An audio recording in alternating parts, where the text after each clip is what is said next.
Welcome to Women's Sports Weekly, where women's sports happen every day, but we talk about it once a week. I'm Carolyn. And I'm Danielle. Women's Sports Weekly is a podcast where we discuss the latest news, explore interesting stories, and share our love for women's sports. Follow us on Instagram, YouTube, and TikTok at Women's Sports Weekly Pod.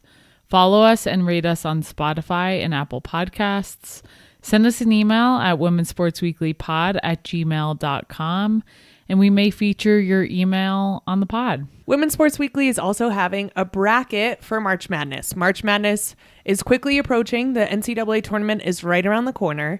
So although you can't make your picks yet on the day that we release, you can still sign up. The winner of the bracket will receive a prize. So either visit the show notes in this episode, or you can click on our link tree on our Instagram at Women's Sports Weekly Pod to sign up and register your bracket. Also, more things, more announcements.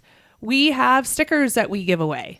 So if you follow us on Instagram, follow us on Spotify or Apple, subscribe to us, and rate Women's Sports Weekly 5 stars, we will send you a Women's Sports Weekly sticker. All you need to do is send us a DM of your 5-star rating. And some of you are nervous to send us a DM because you can't send a photo right away when you're DMing someone for the first time. So you could just write hi, send, and then include your picture, and we will get it and we will accept it and we will send you over that sticker. Women's Sports Weekly stickers are popping up all over the wild, so make sure you get your hands on them, and please give us a 5-star rating. Also, in very exciting news, we are starting a run club this Thursday, March 13th at 6 p.m. at the 99ers Sports Bar here in Denver. So if you are in Denver and you listen and you have any interest in joining our run club, please do. We would love to see you there. Maybe you listen and you don't like to run, but you have a friend or a partner that doesn't listen and does like to run, and you can send them to Run Club. Yes, please share it with your friends. I'm really looking forward to kicking it off. Daylight savings hit this past weekend, so we gain an hour at night. So it's going to be so nice running after work with friends and then enjoying a beer or two afterwards. Spring is here.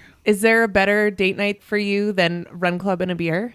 No, there's not, and I'm happy you'll be joining me for this one. I am going to be running, so if you're looking to get into running, or if you think, oh, I want to join this, but I don't know if I'm a good enough runner, I'm putting that in quotation marks because there's no such thing, please just come. This is not competitive. This is a fun run group, and we really want to make it that way, so please come, and I will be there with you to commiserate. This is another plug that we are on Strava, Women's Sports Weekly. We will post the route on Strava. We'll also be posting more details on our Instagram. So if you don't already follow us on social media, please do, and we will post more details there. Wonderful. Let's get into our weekend. We haven't talked about what we've been up to in a while, so why don't you share? I feel like this weekend has been great, and it does incorporate into women's sports because a lot of us ladies were skiing on the slopes out in Crested Butte. We've talked about Crested Butte before. If you're in Colorado and you haven't been, or if you're just not in Colorado and looking to visit a beautiful place, we always recommend Crested Butte, Colorado. We just love it so much. Who did we go with? So my sisters and I and us like to try to do a ski trip every year. Last year it was just Amanda and James, my sister's boyfriend, and then this year Carly, my other sister, and her boyfriend Charlie joined as well. So it was the 6 of us and our friend Meg all got a house in Crested Butte, skied for 3 days straight. We skied, we played games, we had some beers. It was a lot of fun. And we do need to give Carly and Charlie a moment because they have the best couple name out of the 3 couples that were on the trip. Carly Charlie is a great couple name. It is. It is. But I always value the time I get with my sisters and love that they come out here and we get to spend a few days skiing. So it was a lot of fun. We got some fresh snow on the mountains, which is always great. And then we got 2 beautiful bluebird days where the weather was nice and it was warmer. I mean, chilling on the Adirondack chairs on the middle of the mountain. You just can't beat it. We were all napping on the Adirondack chairs one day because, you know, après hit a little too hard the night before. I was not napping. I was just enjoying the scenery. A few of you were snoozing. It is also great to be skiing and then be in an Adirondack chair and then just watch people ski and watch people who can ski really well. But the more fun people are to watch the people who can't ski well, as long as they don't get hurt. We didn't see anyone get hurt, but some wipeouts are always fun to watch. Yeah, we definitely had quite a few laughs. Also, what I love about skiing in Colorado is we are 4 hours outside of Denver, and then we drive home on Sunday and get back to Denver, and it's 70 degrees out, and we can just enjoy the warmth. We also got to go out in Crested Butte. They were even playing women's sports in Crested Butte, which I was excited about. So we went to a brewery in Crested Butte this past weekend with a lot of TVs, and they were all playing men's sports, of course. I went up to the bartender, and to their credit, they were the most accommodating. And I was like, hey, there's a South Carolina, Oklahoma softball game on. This wasn't when South Carolina, Oklahoma basketball game was on, which also happened. Big weekend in South Carolina women's sports. And they were like, oh, we don't have SEC network, but would you want to watch something else? And I was like, well, there's an Unrivaled game on too. Can you put that on? So they put that on. So I had the Unrivaled game up, and then I had the South Carolina game on my phone. And if you've ever been to a bar, you know that there's always like some older men there drinking by themselves. And I don't know what it was that they decided that they wanted to come up to me, but he came up to me and he had a British accent, and he was like, it seems to me that you prefer women's sports over men's. Is that true? And I was like, yes, it is true. Like, what a concept. He was very nice about it, but I was like, the British accent threw me. And I was like, yep, it is true. And you're barking up the wrong tree, my dude. And I'm here trying to watch 2 games at the same time. So that happened this past weekend. And then we also had some competitive games being played within your family. And I really got to see some sides. And I think your family also got to see some sides of me that they probably didn't want to see playing. What were we playing? It was called Coup. You know, my family, we're all very competitive. So I think for them to see you be very competitive, they're just like, oh, Danielle met her match. They know this about you. We were playing Coup. I don't know if you've ever played it before. It was our first time playing it, but it's pretty much like a post-apocalyptic game. It feels a little bit too close to home at this point in time in history, but you are trying to survive and not get cooed, and it takes a lot of lying and manipulating, and we were going ham on it, and there was a lot of fighting happening between partner to partner. There were fights, there were alliances being made. I had to go up against the Brogan sisters because y'all were not helping me at all, so I had to team up with the boys in order to win a couple of times. It got cutthroat, and there was a lot of yelling. A little competition never hurt anyone. Yeah. It was a good time. We'll see if we ever play that game again. I have a feeling we will. One of the things my sisters were really looking forward to on this trip was visiting the 99ers sports bar that we talk about all the time in Denver. So we got to go there with them, and they bought some t-shirts and got to watch some games there. So I just feel like it was nice getting to experience all of it this past weekend. Also this weekend, there were a ton of great games on. Before we get into basketball though, I know softball has been top of mind for you, especially Gamecock softball. They've been off to a great start. So let's start that with our highlight reel to talk about what's been going on with South Carolina softball. Yes. So South Carolina played Oklahoma this past weekend. This was the SEC home opener. South Carolina was ranked 10 at the time that they were playing Oklahoma, who is ranked number 1. South Carolina, even being ranked 10, is a very big deal. They came into this series 20-0, and both Oklahoma and South Carolina were the only 2 undefeated teams in NCAA Division I coming into this past weekend. It is crazy because I know South Carolina has been doing better over the past couple of years, but I always come into spring sports a little late in the game because I forget that spring sports gets started so early, because I'm like, wait, it's still snow on the ground and it's February, and all of a sudden it's March. And you said to me the other day, you're like, South Carolina is 20-0. And I was like, wait, what? How did I miss this? How did they play 20 games already? Yeah. And honestly, South Carolina going 20-0 was not on my bingo card. Would have never been my projection. They have a new head coach this year, Ashley Chastain Woodard. She is also a Gamecock alum. I happened to play with her. When I played there, we were not competitive. We got beat up in the SEC. We were the easy team for SEC teams to beat, and that's just not the case anymore.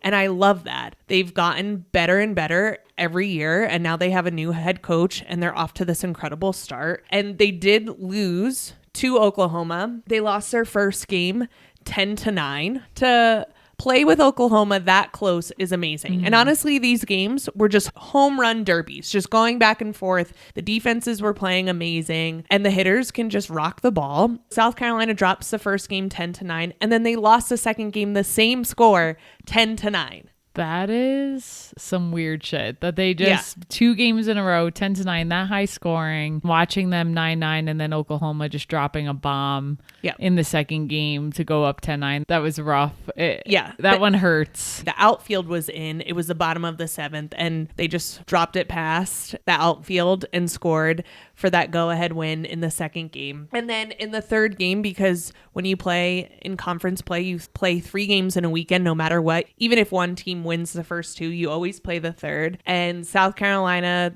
then dropped the third game with a score of 2-1. 3 losses to Oklahoma is not great, but just strong games. So I'm just so hopeful for the South Carolina team. I love to see everyone in the SEC step up their game. Texas and Oklahoma joined the SEC, and now everyone's stepping up to play against them. It's going to be a fun season to watch. I know I need to tune into more softball, so all our listeners out there, be on the lookout as well, because there's been some exciting games happening, and I can only imagine how exciting it will continue to be. And now let's get into the bulk of our episode. It's March Madness time, which means Women's Sports Weekly turns into a basketball podcast for the next few weeks. It's where we spend most of our time, and I don't mind it. So let's do it. This past Sunday was Championship Sunday. Of course, throughout the week, there's more championship games happening, but so many of the tournament championships did happen on Sunday. We're going to highlight a few of them. And so to start us off here, Duke. Who would have thought Duke women's basketball won the ACC tournament over NC State? They won 76-62, and this was their first ACC tournament championship since 2013. Yeah, you ask who would have thought. I will tell you that Duke probably thought. I think that they are a team that thinks that they can win and go incredibly far, and they're proving that they can do that. Absolutely. And I have to say, my focus, as people probably know who listen, is on Notre Dame and the ACC. And Notre Dame and NC State always give each other a run for their money in tight games. And Duke was just not the team I thought was going to win it. It was not an easy road to get there. Duke had to beat Notre Dame in the game prior to this to get to this championship game. Duke just showed NCAA women's basketball fans that they're here and they're not messing around and they're playing right at the right time. Exactly. And what the heck is going on with Notre Dame, Danielle? Like, what is happening? I know. It makes me frustrated, and they just have to start playing better, because right now they're not showing me that they're consistent. Like, they'll go a big stretch and then lose a few games in a row and then lose to a Duke. But it's not just them. It's happening across the board. It's happening everywhere, but this is not the time to get cold. No, and it was a close game against Duke. Notre Dame lost to them 61-56 in the semis. I, as a Notre Dame fan, hope they pick it up, but you just don't know what's going to happen this time of year. And the seeding of March Madness is just going to be a nightmare. I know. Okay, on to the Big Ten Tournament Championship. Once again, we have USC versus UCLA. Have they played 45 times in the past 2 weeks? It feels that way. It really does. I think whoever made their schedule did them dirty by putting both their conference games at the end of the season. I thought that was interesting. And from a marketing standpoint, it's not great. To get them back to back doesn't make sense to me. No, it doesn't. But they did end up in the finals of this Big Ten tournament. It doesn't mean that we didn't watch, because we still did. We've watched all 3 of these games. We were pooping on UCLA a couple weeks ago, or last week, I forget, and they proved us wrong. And they said, screw you, Women's Sports Weekly. We're going to win this game 72-67 with the program's first Big Ten tournament championship. What do I always say? It's hard to beat a team 3 times. UCLA knew what they were doing against USC, and I think USC just ran out of steam. Like, early on, I looked at you and I was like, oh, USC is going to win this game again. They just couldn't hold on. Junior Lauren Betts, she had a big game. She led the Bruins with 17 points, 4 blocks, 4 steals, and 5 rebounds. And then you have juniors London Jones and Kiki Rice, who also added 13 points each for UCLA. And again, like, we're going to see these matchups somewhere in the NCAA tournament bracket. And it's like, are these teams going to play 4 times against each other? It could happen. It's possible, and it's going to be very interesting. Moving on to the Big 12 tournament, Baylor versus TCU. And TCU won this game 64-59. TCU was in last place in this conference 2 years ago, and now they are Big 12 tournament champions this year. You have to say that it has to be tied to Haley Van Lith, HVL. She had 20 points. She only scored 4 in the first half and then scored 16 in the second half. And she was 10 for 10 on free throws in this game. It's really nice to see her play well this year because she was great at Louisville. And then she transferred to LSU, and last year we just all season were like, what is going on with Haley Van Lith? LSU just wasn't the right fit for her. And she comes to TCU and she has shown that she's back to herself. And even in the post-game interview, she just seemed happy, obviously, after just winning. But I could just see she has her personality back and just looks so much better out there on the floor. Yeah. I will say, though, I don't really care for TCU. Don't need to see them go too far. Sorry, HVL. Love to watch it play. Don't care about TCU. Hot take. Sorry. We've never claimed to be unbiased. So if this is your first time listening, welcome. We are a very biased podcast. And with that, we will talk about our game of the week. Who else but South Carolina Gamecocks? And they took care of business on Sunday, beating the Texas Longhorns 64-45. This was in the SEC tournament. South Carolina was ranked number 1 and Texas was ranked number 2. And that came down to an actual coin flip. Which is pretty hilarious because just thinking something could come down to a coin flip. But yes, that just goes to show how close the competition was here. In the overall AP ranking, South Carolina was ranked number 5 and Texas was ranked number 1. So very interesting. At the time that they played. Yes. They split games this season. South Carolina beat Texas, then Texas beat South Carolina, and then they played again, third time. I'm pretty convinced the number 1 spot is cursed this year. Aside from South Carolina being there at the start of the season for a few weeks, and then they lost to UCLA, and UCLA was in that number 1 spot for quite a while. But since UCLA left the number 1 spot, I don't think anyone's been safe for more than a week. It's like severely cursed right now. Yeah, and I remember talking about it last year, and South Carolina just held down the number 1 spot once they got there. But the number 2 spot was pretty cursed. Like anyone who got up into number 2 then lost the following week. So yeah, parity is here. I, again, don't know how they're going to do the rankings because it is such a jumbled web. How do you decide who goes where? I really don't know because watching this game, to me, I'm watching South Carolina play and I'm like, this is the South Carolina team I've been waiting to see. This is the South Carolina team that looks like they deserve the number 1 spot. And they just really took care of business. This game was also played in Greenville, South Carolina, which it's about an hour and a half drive from Columbia to Greenville. And South Carolina fans showed up. They were loud. The atmosphere was great. I think for Texas, it felt like a road game for them, not a neutral site. 3,000%. It seemed unfair that South Carolina got to play in Greenville. They have players from that area. So imagine all of those players, family and friends are coming. Yeah. And I think Vic Schaefer was quoted saying, maybe if this game were in San Antonio, they would have been yelling for us. But I can tell you it was not the case for them on Sunday. For South Carolina, Chloe Kitts has had an incredible tournament. We have talked about her all season. I feel like she's been struggling this year and she's been in and out of the starting lineup, but the past couple games she has really played well and she was named tournament MVP. I'm really happy to see her doing well at this time of the year. And it's not that she was playing poorly at any part of the season. It was just like everyone in South Carolina was finding their groove at a different time. And I'm hoping that now things are just starting to gel at the right time. Yeah, and to me, it was more of a confidence thing because we watch a lot of South Carolina games. This year, I just feel like her confidence has been down a little up until recently. So agree that it's been nice to see her play well. Chloe Kitts averaged 16.7 points, 7.7 rebounds, 3 assists, 1 steal, and 1 block in the 3 games of the SEC tournament and shot 74.2% from the field. And in the championship game, she added 15 points and 9 rebounds, leading the way for the Gamecocks. Yeah, and their defense was so good in this game, and I think that's like such a South Carolina trait, and I'm like, lean into this more. Just play such solid D that creates these offensive opportunities because South Carolina is fast and they can get down the court quickly. So yeah, it was just really refreshing to see. They held sophomore Madison Booker, who we've talked about a ton, could be player of the year, definitely in contention. They held her to 10 points, and they forced the Longhorns to 18 turnovers in the game overall. 11 of those turnovers were in the first half. And I'm just crossing all my fingers and toes, hoping that they make it to the Final Four. A few key things to think about is in this championship game, they never trailed Texas.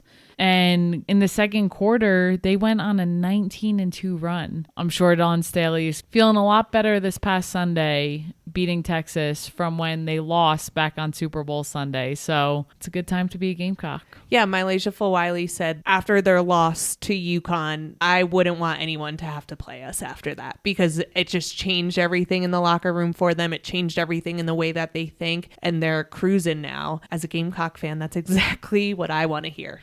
For sure. All right, with that, let's talk about what we're looking ahead to this week. Let's stay on the March Madness track. What are you looking forward to? Selection Sunday is this coming Sunday on March 16th at 8 p.m. Eastern on ESPN. What does this mean? It means the bracket is going to be live and we're going to be able to make our picks for the tournament. And it's just a week before, well, less than a week before the NCAA tournament actually begins. And this is your PSA now to put in a day or two off from work to watch the first round. I'm not kidding. Put in your PTO now, take the Friday off of those first round of games, and have yourself a time. You deserve to watch women's sports all day. So Selection Sunday is your reminder to get that PTO in to your boss.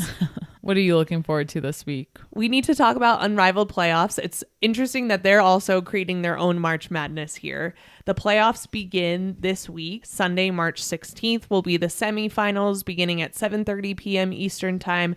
And Monday, March 17th, will be the championship game at 7:30 p.m. Eastern Time. All games will be on TNT and True TV. The rankings for playoffs are the Lunar Owls in the number 1 spot, Rose in number 2, Laces in number 3, and the Vinyl Clinch the number 4 spot. So if you're looking for some March Madness before your March Madness begins, tune in to these games. Also, the NWSL starts this week. The National Women's Soccer League here in the U.S. starts this week, Friday, March 14th. The Orlando Pride take on the Chicago Stars at 8 p.m. on Prime Video. They are no longer the Chicago Red Stars. They dropped the red, and they are now just the Chicago Stars. And the Houston Dash play the Washington Spirit at 8 p.m. Eastern Time also on NWSL Plus. As a reminder, NWSL Plus is free to download and free to watch, so go ahead and do that. So much happening in the women's sports world. So much. And oh my gosh, the NWSL starting just made me really excited because a year from now, we're going to be getting ready to go to the Denver NWSL games. That's a great point. I'll be painting my skin green. I cannot wait. No, I already said I was doing that. Cynthia Erivo with Wicked, I said I was claiming that. Oh, but we can't both paint our bodies green? Well, I guess we can. Yeah, because then when we kiss, the other person doesn't have to get green on them. Good point. That is it for this week. We will see you next week on Women's Sports Weekly. In the meantime, watch women's sports. Rate and subscribe to the pod on Spotify, Apple, and YouTube. If you give us a 5-star rating and send us a DM, you get a sticker. Share the podcast with your friends. Keep sending us topics you want us to cover on Instagram at Women's Sports Weekly Pod. Thanks for joining us. Bye.